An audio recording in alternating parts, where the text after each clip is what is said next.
भाजप मुक्त जय श्रीराम आम्हालाही करावा लागेल असा इशारा उद्धव ठाकरेंनी दिलाय। तुम्हाला दिल्ली दाखवणाऱ्या शिवसेनेचा तुम्हाला विसर पडला अशी टीका ठाकरेंनी भाजपवर केली। कोरोना काळातल्या घोटाळ्याची सुरुवात तुमच्या पीएम केअर फंडापासून झाली, त्याची चौकशी करा अशी मागणी उद्धव ठाकरेंनी केली आहे। महाराष्ट्र लढेल तर देश जिंकेल असा नारा उद्धव ठाकरेंनी दिलाय। प्रभू श्रीरामचंद्र हे कोणत्याही एका व्यक्तीची किंवा एका पक्षाची मालमत्ता नाही। आणि जर तशी तुम्ही करत असाल तर आम्हाला सुद्धा भाजप मुक्त प्रभू श्रीराम करावा लागेल। भाजप मुक्त श्रीराम म्हणजे नुसतं जय श्रीराम नाही, भाजप मुक्त जय श्रीराम। काय चाललंय हे आज?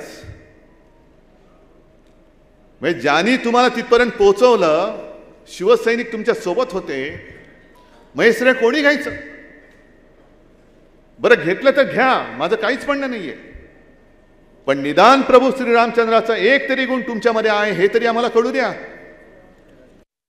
त्यांना जर का वाटत असेल की ते म्हणजे देश, ते म्हणजे प्रभू रामचंद्र, पण ते म्हणजे छत्रपती शिवाजी महाराज होऊ शकत नाही, आम्ही होऊ देणार नाही, अजिबात नाही।